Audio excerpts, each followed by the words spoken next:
Shqiptarët po vijojnë të paguajnë rregullisht këstet e kredive që kanë marrë. Norma e huave me probleme ra në 4.19% në nëntor, nga 4.33% në tetor apo 4.37% në shtator.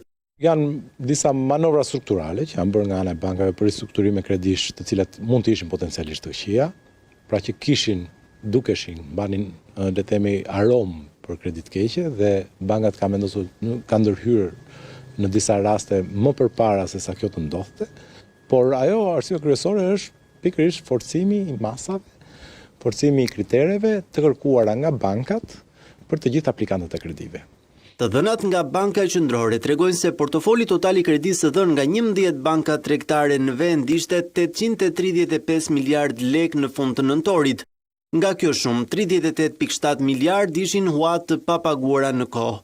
Nëse e vërem korelacionin që ekziston mes kërkesave për kredi dhe kredisë së keqe, ne kemi gjithmonë ulje të kredive të këqija, të masës së kredive të këqija, sa herë që kemi një rritje të refuzimeve të kërkesave për kredi. Pra, kur ndodh njëra, kur rritet kredia e keqe, refuzimet janë të ulta. Kur ulet kredia e keqe, refuzimet janë të larta. Rënia e treguesit në nivelin më të ulët në 18 vjet ka ardhur sa nga shlyerja në mënyrë të rregullt e kredive të vjetra aq edhe nga zgjerimi i huave të reja.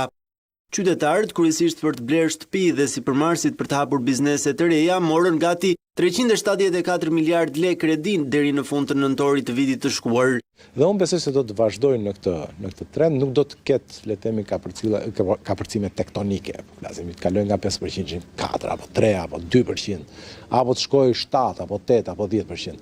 Besoj se kreditë me probleme do të vazhdojnë të variojnë në këtë nivel, duke ulur ose duke u rritur me ato marzhet normale të rënies dhe ngritjes së tyre. Por nuk besoj se do të ketë diçka fondamentale.